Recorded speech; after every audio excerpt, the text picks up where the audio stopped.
patnubayan tayo na magawa natin ang marapat, ayos, ang layunin o intensyon para sa kaguguran at pagkulang ng Panginoon na pinag-aalagan natin.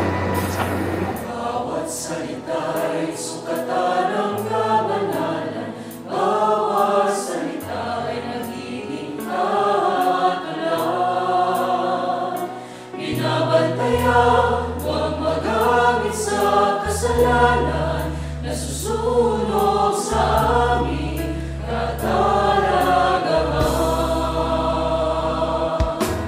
Hindi ingatan ng nabi, ginagamit sa pagpupuri, nag-iingatan upang lahat ay manatili.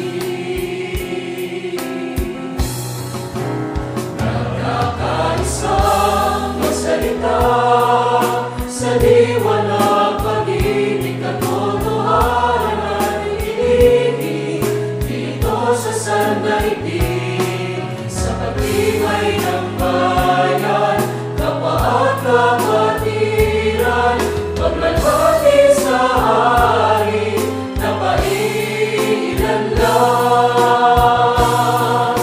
Mga kasangkapan, naghahatid ng kaligtasan, mga biyaya ng Diyos.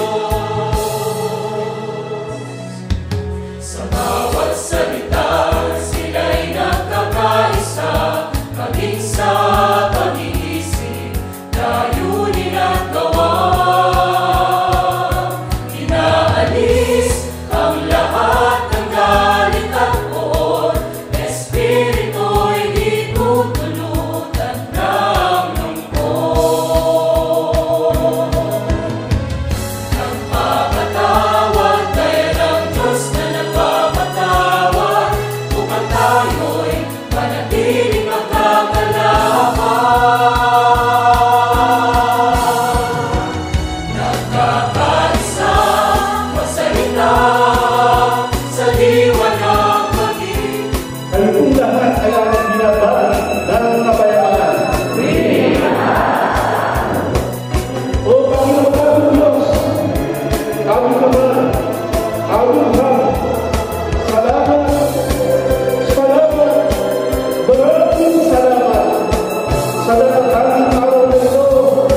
Bigyan mo ang dalangin ng bayan. Tanggapin mo ang handog namin kung sa Espiritu kapag hinihasin pa ang aming pag-asa sa pananampalataya at pag-ibig upang masilakas pa kami sa aming paggawa. Maitangnan ka namin sa buong lupa, mula ngayon at pakailanman. Amen. Inaalis ang lahat ng galit at poon, espiritu'y di tutulutan ng lungkot. Nagpapatawad, gaya ng Diyos na nagpapatawad, upang tayo'y manatiling magkakalaman. Nagkakaisang magsalita sa liwanag, pag-ibig, katotohanan, ibig dito sa sandaigdig, sa pag-ibig ng bayan, kapwa at kapatiran, magmalapit sa hari na pailan lang. Nagkakaisang magsalita sa liwanag, pag-ibig, katotohanan, ibig dito sa sandaigdig, sa pag-ibig ng bayan, kapwa at kapatiran, magmalapit sa hari na pailan lang. Mahal mo ba ang mga kapatid? Lalo niyang napapatunayan. Ako maputik, pero dapat kong dalawin yan. Mahal ko ang kapatid. Dalaw, kahit medyo yung iba matanda na, yung iba malabo pa mata. Dalaw pa rin. Bakit? Kasi pag kinatok mo ang puso ng agyeser, mahal mo ba kapatid? Sasagot yan, mahal na mahal namin ang kapatiran. Palakpakan natin ang mga agyeser. Palakpakan natin ang Hukbong Mahanaim.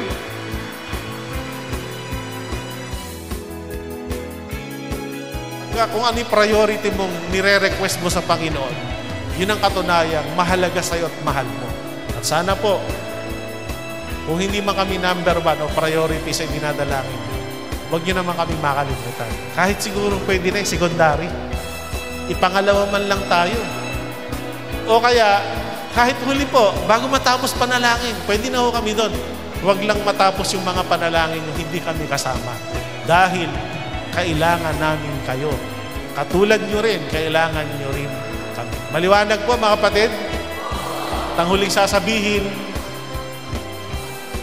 manampalataya tayo sa Diyos.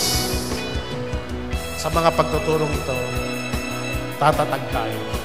Magsampalataya tayo sa mga payo ng ating mga abiser. Sumampalataya tayo sa mga aral na itinuturo ng ating mahanaim. Giginhawa tayo.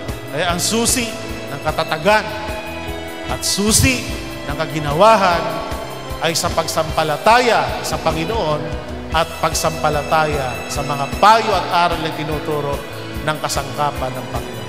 Ito ang ating kabanal-banalang pananampalataya, ipagpala sa ating lahat ngayon at magpakailanman.